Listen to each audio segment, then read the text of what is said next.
Les joueurs de Bastia se sont entraînés une dernière fois hier matin à Foriane avant de prendre l'avion, direction Lyon et le stade de Gerland. Beaucoup de blessés sont restés à la maison, Marchioni, Ottaviani, De Bono, Bracconi. Une nouvelle fois, Roland Gransart a dû remanier son équipe. Alors, quelle tactique choisie ce soir par les Bastiais face à l'Olympique lyonnais, largement en tête du groupe B? Objectif, surveiller Kabongo, auteur de 11 buts en 12 rencontres. Une mission confiée à César Nativi.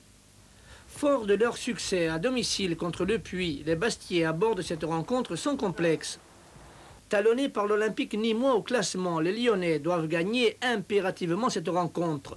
Mais le SC Bastia a aussi besoin de points pour rester dans le peloton de tête. Une rencontre explosive, sans doute le choc de cette 13e journée. Ce chiffre 13 devrait porter chance aux joueurs corses qui n'ont perdu qu'une seule rencontre à l'extérieur depuis le début du championnat. Hier soir, résumé du match au stade Gerland par nos confrères de FR3 Lyon. Après le 7-2 infligé au Puy, les Corses maillot bleu faisaient un peu figure d'épouvantail en arrivant à Gerland.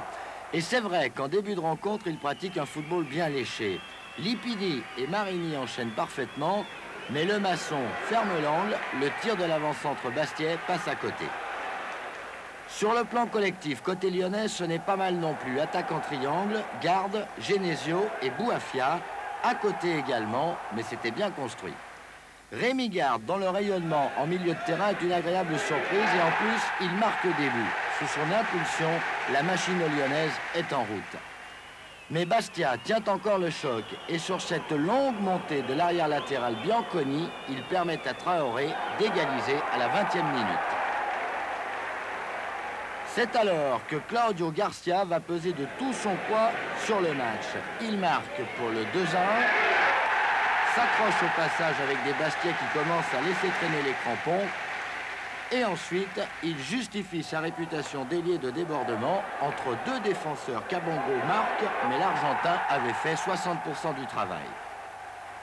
Menés 3-1 à la mi-temps, les Bastiais réalisent que fermer le jeu est plus raisonnable. Malheureusement, ils emploient des méthodes détestables. Collin et Bouafia en font les frais, ils doivent sortir, mais ils sont punis par le bon Dieu, les Corses. Ils se retrouvent à 10, leur défenseur Tricky est blessé alors que les remplaçants sont déjà sur le terrain. De toute façon, ils n'auraient rien pu faire contre cette équipe lyonnaise très affûtée hier soir. De Le Maçon au 4e but, il se déroule moins de 8 secondes et seulement 2 passes. Le premier but professionnel d'Éric Guichard. L'OL a fait oublier sa défaite inattendue enregistrée à Clermont, conserve la tête du classement et sa cote monte auprès du public.